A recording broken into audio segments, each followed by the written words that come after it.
In Oakland, California, Richard Lee runs a string of businesses, from coffee shops to glass blowing, that are helping revitalize the once decaying downtown. And this is our gift shop. We opened in 2005. But Lee's business empire is built on an unusual foundation: selling marijuana. You can get a coffee in here, pastry. In the front, you get the coffee and pastries, and in the back, you get the cannabis. In the back of his Blue Sky coffee shop, there's a steady stream of cash buyers. You're welcome to pull the bags out. Smell herb as you like. What's going on here is illegal under federal law, but permitted under California law that since 1996 has allowed marijuana for medical use. We have brownies, cookies, and Rice Krispie treats for $5. A dozen other states have similar laws. This customer says pot is exactly what his doctor ordered. So that's what relieves my anxiety and allows me to cope and feel good.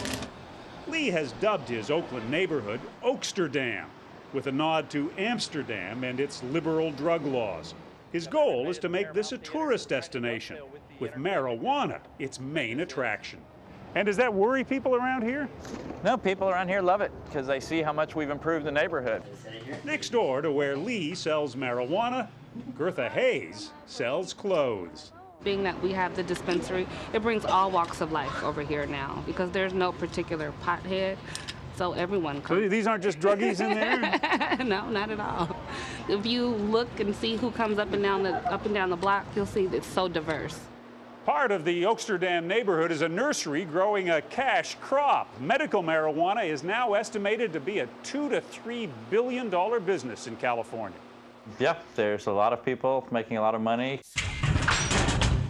There are now several hundred medical marijuana dispensaries in California, and much more marijuana being sold on the street. We estimate overall California cannabis industry is in the neighborhood of around $15 billion. Well, there is disagreement over the actual size of the marijuana market. It's big enough to have captured the attention of lawmakers trying to fill a huge hole in the state budget. Assemblyman Tom Amiano is pushing legislation to legalize pot, so the state can inhale new taxes. I thought it was high time, no pun intended, for this to be on the table. I'm trying to beat everybody to the punch with the jokes because I get a lot of them. There are many who ridicule the idea, but the state tax board estimates Amiano's proposed tax of $50 an ounce could bring in $1.5 to $2 billion a year. We find that highly unlikely, yeah. Rosalie Liccardo-Pacula of the RAND Drug Policy Research Center says California is likely to be disappointed by the revenue raised on marijuana that now sells for about $150 an ounce. If you try to impose a tax that is that high, you have absolutely no incentive for the black market to disappear. There's complete profit motive for them to actually stay. The tax proposal, though, has started an unusual political discussion. According to one poll, 56% of California voters say marijuana should be legalized and taxed. Even California's Republican governor has not snuffed out talk of legalization. No, I think that it's not time for that, but I think it's time for debate. I think all of those ideas of creating extra revenues, I'm always for an open debate on it. Of course, Governor Schwarzenegger, from his earlier life, does have some experience, as does the president. I inhaled frequently. That was the point. Mr. Obama says he's opposed to legalizing pot. No, I don't think that is a good strategy to grow our economy. But his administration has ordered the DEA to stop raiding state-approved medical marijuana dispensaries. It's a big change from decades of viewing the plant as the indisputable evil portrayed in the 1936 film Reefer Madness. Let me get another hit. But that old image has been going up in smoke for decades. This is grass. You mean marijuana?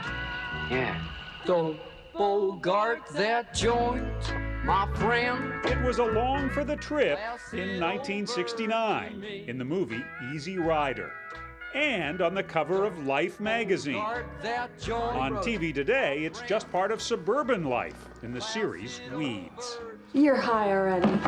It's not even 4:20. And then there's the growing recognition of marijuana as medicine. Marijuana has been a medicine for 5,000 years. It's only for the last 70 years that it hasn't been a medicine in this country. Dr. Donald Abrams at San Francisco General Hospital has been studying marijuana for 12 years and is convinced it is both effective and safe. I think marijuana is a very good medicine. I'm a cancer doctor. I take care every day of patients who have loss of appetite, nausea, pain, difficulty sleeping, and depression. I have one medicine that can treat all of those symptoms instead of 5 different medicines to which they may become addicted. And that one is marijuana, and they're not going to become addicted to it? That's correct. Are we bagging this stuff? But those who have been fighting the war on drugs say just because marijuana may be medicine doesn't mean it should be legal. There's just no doubt about it that the drug cartels and the drug organizations are very much involved in the production and sale of marijuana. Roy Wasden was police chief in Modesto, California, where a lot of marijuana is grown. You can be out walking through the national forest, and if you hike into one of these marijuana grows, you'll be at great risk. And drug fighters warn aging boomers that marijuana isn't the gentle weed they remember. Today's pot is a whole different kettle of fish. The marijuana of the 1960s in Woodstock is not what's being sold on the streets of the United States today. Bernard Malekian is head of the California Police Chiefs Association. The narcotic portion, the THC of marijuana in the 60s, hovered around 1 or 2%, and the THC today is around 27 to 30%. You have a very significantly different plant. These are the flowers, cannabis flowers. Teaching people to grow that plant is another one of Richard Lee's businesses. Lee runs Oaksterdam University, With law enforcement, you always want to make it clear you know what your rights are, be respectful. where students also learn to stay within the state's medical marijuana laws. So you can't plant those seeds until you know what the law is. Right, vote today and get high tonight. Students like Darnell Blackman and Barbara Kramer see an opportunity to do good and to do well growing marijuana. Just like aspirin or ibuprofen or any of those other medications, cannabis is just another way of helping people, you know? I thought maybe there was some way that I could get on the ground floor, get ahead of the curve on where this industry might be going. There are still plenty of obstacles before it's a legal industry. Police Chief Roy Wasden says this is no time for a surrender in the war on drugs. Fewer kids are using drugs today. We're not losing the war on drugs. Kids are starting to understand the negative consequences of drug abuse. Do we need to introduce another addictive substance, another dependency-driven substance into our community, when in fact we're making progress? But in the community now known as Oaksterdam, the drug warriors are nowhere to be seen as a whole neighborhood goes to pot.